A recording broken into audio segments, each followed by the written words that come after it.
बांग्लादेश, जिसे एक समय पर अमेरिकन मिनिस्टर ने बॉटमलेस बास्केट का टैग दिया था, आज वही देश बास्केट फुल ऑफ वंडर्स बन चुका है। आज पूरे यूएसए में हर 10 में से एक गारमेंट बांग्लादेश से आता है। कि बांग्लादेश में क्लॉथ प्रोडक्शन इंडस्ट्री 500 से 1000 साल पुरानी है। तब वो ढाका मसलिन, आपने भी नाम सुना होगा, ये एक स्पेशल फैब्रिक है, इसको बनाया करते थे। अस्सलाम वालेकुम व्यूअर्स, मैं हूं अली मुर्तजा और मैं हूं एहसान खान और आप देख रहे हैं हमारा यूट्यूब चैनल एहसान रिएक्शन विद एहसान। हम उम्मीद करते हैं आप जहां भी होंगे इंजॉय करते होंगे, मज़े में होंगे और फिट फाट होंगे। व्यूअर्स, ढाका मुस्लिम कपड़ा जो कि number 1 brand of the world था, जिसके ऊपर बहुत सारे लोगों ने इसके पहनने के ऊपर, जो लोग इसे पहनते थे बांग्लादेशी कपड़े को, उनका रेप किया जाता था, उन्हें मर्डर किया जाता था। लेकिन क्यों किया जाता था, क्या है इसके पीछे स्टोरी, एक बहुत ही इंटरेस्टिंग हमारे पास वीडियो है। अच्छा, इंडियन मीडिया की है, लेकिन मैं आपको इसके बारे में ओवरव्यू दे देता हूँ। वो ये है कि जी ये जिस बांग्लादेश को बॉटमलेस कहते थे कि बास्केट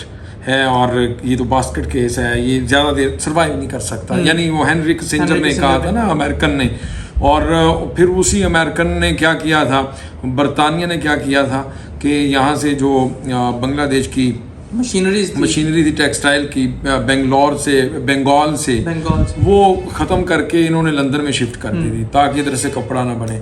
लेकिन अब वही बांग्लादेश और बंगाल में एक मुस्लिम ढाका कपड़ा, जिसका मुर्तज़ा ने जिक्र किया कि इतना ज़्यादा फेमस था कि बड़ी बड़ी फेमस पर्सनैलिटीज़ उसको पहनती थी। और वो उसकी खासियत ये थी कि उसका, उन्होंने कहा है कि 5 मीटर का टुकड़ा, 5 मीटर कपड़ा, जिसमें एक मेरा सूट बन सकता है। इतना बड़ा कपड़ा जो कि एक मैच बॉक्स, माचिस जो कि आग जलाने के काम आती है, उसके अंदर वो जो है वो बंद हो सकता है। इतना नर्म, सॉफ्ट और इतना प्यारा कपड़ा था। और ये जो है सिर्फ और सिर्फ टेक्नोलॉजी थी बांग्लादेश के पास। तो उन्होंने बांग्लादेश से जो है जो फैक्ट्रीज़ हैं वो ले गए लंदन में, बरतानिया में, और वहाँ पे जाके उन्होंने फिक्स की। और बांग्लादेश के लोगों को बहुत ज़्यादा मारा भी गया तब। और जो उनका रिकॉर्ड था, जो मशीनरी के लोग थे, मशीनरी से रिलेटेड जो भी लोग थे, उन्हें बहुत बेदर्दी के साथ मार भी दिया गया कि कहीं ये दोबारा फिर से ना बना लें। और इसको अपनाने की, ये अमल करने की वजह मेन थी कि जो बरतानिया के जो लोग थे, वहाँ की इंडस्ट्रीज थी, वो कहती थी कि हमारी मार्केट गिरा रही है बांग्लादेश का मुस्लिम ढाका कपड़ा जो है, ये हमारी मार्केट गिरा रहा है। तो इस वजह से उन्होंने ये कदम उठाया। यानी वो, आप ये बात करने का मकसद ये है कि जो कहते थे अमेरिकन या बरतानिया वाले कि बांग्लादेश अब सर्वाइव नहीं करेगा और बांग्लादेश की मार्केट्स बंद कर दी गई, यानी इंडस्ट्री। तो फिर उसने किस तरह से 500 साल 1000 साल पहले इसकी जो एक हिस्ट्री है, अब किस तरह से उसने अपना चर्चाएं, नाम बना लिया दुनिया भर में। बिल्कुल, इंडियन मीडिया इसके ऊपर बता रहा है। तो देखते हैं। जी हाँ, पहले वीडियो देखते हैं, फिर इसके ऊपर हम बात करेंगे। वीडियो को देखने से पहले अगर अभी तक आपने हमारे यूट्यूब चैनल एहसान रिएक्शन को सब्सक्राइब नहीं किया तो जल्दी से सब्सक्राइब कर दें, बेल आइकन पर प्रेस कर दें, वीडियो को लाइक भी किया करें, कमेंट सेक्शन में अपने फीडबैक से हमें आगे किया करें। वीडियो देखते हैं 3, 2, 1 एंड बांग्लादेश, जिसे एक समय पर अमेरिकन मिनिस्टर ने बॉटमलेस बास्केट का टैग दिया था, आज वही देश बास्केट फुल ऑफ वंडर्स बन चुका है। आज पूरे यूएसए में हर 10 में से एक गारमेंट बांग्लादेश से आता है। बांग्लादेश की readymade garment industry, RMG industry, हर साल 35% से बढ़ती जा रही है, जो उनके जीडीपी का फ्रिकिंग 80% कंट्रीब्यूट कर रही है। फिर भी अब वो यहाँ पर रुकने का नाम नहीं ले रहे हैं। उन्होंने 2030 तक $100 बिलियन टच करने का विजन रखा है, जो इंडिया के बैंगलोर जैसे आईटी हब का डबल मार्केट वैल्यू जनरेट करे। हेलो फ्रेंड्स, मेरा नाम है गौरव ठाकुर और बांग्लादेश आज टेक्सटाइल इंडस्ट्री में ग्लोबल लीडर बन चुका है, जिसे इंटरनेशनल रेटिंग एजेंसी एलईडी ने अब तक की सबसे हाईएस्ट रेटिंग दी है, 104 आउट ऑफ 110। क्योंकि बांग्लादेश आरएमजी, जो कि जिसमें shirts, trousers, T shirt, denim jacket, sweaters etcetera आते हैं, इस सेक्टर में बांग्लादेश दुनिया का 16% अकेला प्रोड्यूस करता है, जो चाइना के जस्ट बाद है। ये सारे ब्रांड्स हैं, बड़े बड़े ब्रांड्स, बोस, वाह, Adidas, made in Bangladesh. So friends, इन सभी सवालों का जवाब छुपा है बांग्लादेश के इतिहास में। आइए जरा नजर घुमाते हैं। बात कुछ ऐसी है ना कि बांग्लादेश में क्लॉथ प्रोडक्शन इंडस्ट्री 500 से 1000 साल पुरानी है। तब वो ढाका मसलिन, आपने भी नाम सुना होगा, ये एक स्पेशल फैब्रिक है, इसको बनाया करते थे, जो इतनी थिन और सुपीरियर क्वालिटी की होती है कि इसका 50 मीटर का लंबा फैब्रिक एक मैच बॉक्स, माचिस की तिली के बक्से में तक फिट हो जाता था। इसके फैंस पूरी दुनिया में फैले हुए थे, जिनमें से नेपोलियन बोनापार्टे की फर्स्ट वाइफ जोसेफिन बोनापार्टे भी शामिल थी।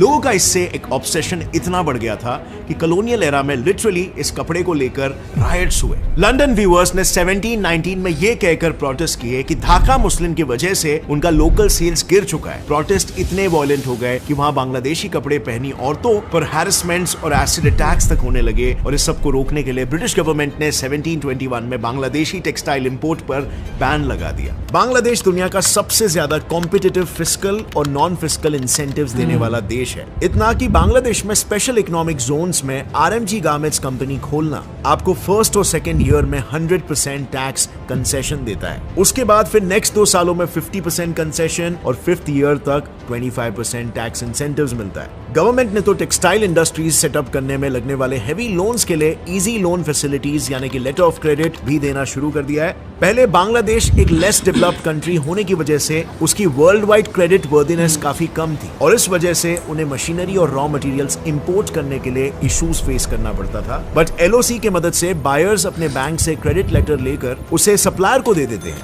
जिससे सप्लायर एनकैश करके बायर को उनके ऑर्डर्स पहुंचा देता है। बांग्लादेश में सिर्फ इंपोर्ट ही नहीं, प्रोडक्शन पर भी इंसेंटिव्स है। आरएमजी और फैब्रिक्स एक्सपोर्ट करने पर गवर्नमेंट 5% इंसेंटिव्स देती है, वहीं यार्न एक्सपोर्ट करने पर 4 से 2% इंसेंटिव्स मिलता है। उसी तरह स्मॉल यूनिट्स को इलेक्ट्रिक बिल पर 10% कैश सब्सिडी मिलती है और बॉन्डेड वेयरहाउस की फैसिलिटीज भी प्रोवाइडेड है, जिसमें मैन्युफैक्चरर्स बिना टैक्स और ड्यूटी के रॉ मटेरियल्स और पैकेज्ड गुड्स स्टोर कर सकते हैं। इन एफर्ट्स की वजह से आज दुनिया के मेजर कंट्रीज जैसे यूएसए, कनाडा और ईयू बांग्लादेश का मार्केट बन चुके हैं। जो बांग्लादेश 1976 में ग्लोबल प्रोडक्शन का सिर्फ 0.001% करता था, आज वही 80 कंट्रीज में डाइवर्स प्रोडक्ट्स को एक्सपोर्ट करता है, जैसे शर्ट्स, जैकेट्स, ट्राउजर्स और ऑलमोस्ट सारी निटेड आइटम्स। और तो और ये इंडस्ट्री अब हर साल करीबन 15% से बढ़ती जा रही है, जो बांग्लादेश की इकोनॉमी में एक मेजर एम्प्लॉयमेंट भी जनरेट करता है। आपने देखा है कि किस तरह से जो है फैक्ट्स के साथ उन्होंने बताया है और मैं कहता हूँ कि ये जो है हिस्ट्री बांग्लादेश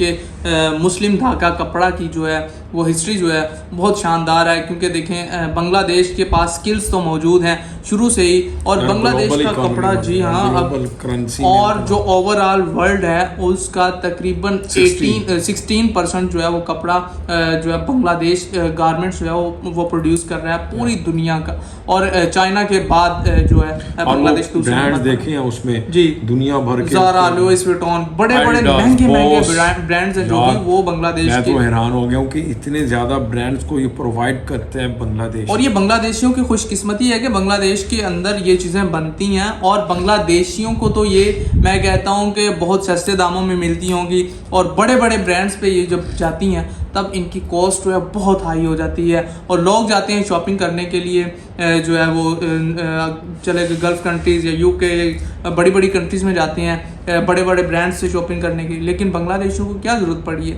वो तो भाई अपने घर से इन ब्रांड्स का जो है वो माल ख़रीद सकते हैं। तो ये बांग्लादेश की खुशकिस्मती है। और ये वीडियो आपको कैसी लगी इसके बारे में आपने भी फीडबैक ज़रूर देना है। इंशाल्लाह आपके साथ एक बार फिर नेक्स्ट वीडियो में मुलाकात होगी, तब तक के लिए अल्लाह हाफ़िज़।